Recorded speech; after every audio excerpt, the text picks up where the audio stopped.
रविंदर सिंह भाटी ने खोली हरीश चौधरी और उम्मीदवार बेनीवाल के षड्यंत्र की पोल। अब ये षड्यंत्र कौन सा है वे आपको समझाते हैं। देखिए, बासनपीर में छतरी विवाद को लेकर राजनीति लगातार गर्माती जा रही है। जहां एक तरफ प्रशासन ने धारा 163 लगाकर परिस्थिति को नियंत्रित कर दिया, वहीं कांग्रेस विधायक हरीश चौधरी और सांसद उम्मीदवार बेनीवाल ने अपना राजनीतिक षड्यंत्र चलाना शुरू कर दिया और इसकी पोल खोली रविंदर सिंह भाटी ने। देखिए, मुद्दा 10 जुलाई का है, जब बासनपीर में 1835 में बनी ऐतिहासिक छतरियों के पुनर्निर्माण को लेकर दो समुदायों के बीच हिंसक झड़प हो गई। ये विवाद आपको बता दें, रियासतकालीन वीर योद्धा रामचंद्र जी सोडा और हदूद जी पालीवाल की स्मृति में बनी छतरियों के निर्माण कार्य के दौरान भड़का।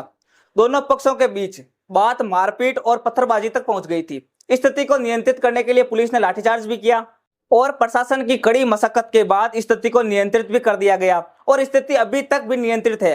और पूरा मामला शांत होने के बाद शनिवार को अचानक से कांग्रेस पार्टी के नेता, जिनमें सांसद उम्मीदवार बेनीवाल शामिल थे, विधायक हरीश चौधरी, पूर्व मंत्री और संगठन के पदाधिकारी एकजुट होकर बासनपीर की ओर कूच कर गए।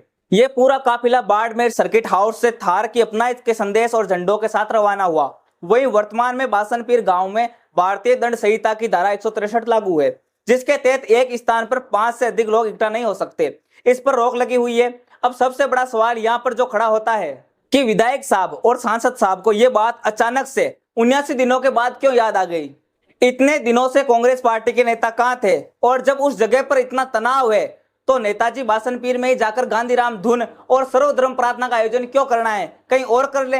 अगर इतनी उनको संविधान की चिंता है, वो कह रहे हैं कि इसमें उनकी कोई राजनीति नहीं है, कोई संस्कृति, कोई धर्म के विचार इसमें इन्वॉल्व नहीं है, वो सिर्फ संविधान की पालना कर रहे हैं। अब क्योंकि इसके पीछे कांग्रेस नेताओं का षड्यंत्र है, अपना राजनीतिक स्वार्थ है, तो इस पूरे षड्यंत्र की पोल खोली रविंदर सिंह भाटी ने। उन्होंने कहा, जो कहा वो बड़ी सोचने वाली बात है, जो अल्पसंख्यक समाज को सोचने भी चाहिए। अल्पसंख्यक समाज को सिर्फ इस्तेमाल किया जा रहा है। कुछ दिनों पहले जब पैगंबर साहब पर टिप्पणी हुई तब कोई भी आगे नहीं आया। रिफाइनरी मामले में कोई आगे नहीं आया, उसमें रोजगार दिलवाने के लिए कोई आगे नहीं आया। कांग्रेस नेताओं में यह सब समाज में वैमनस्य फैलाने का प्रपंच है।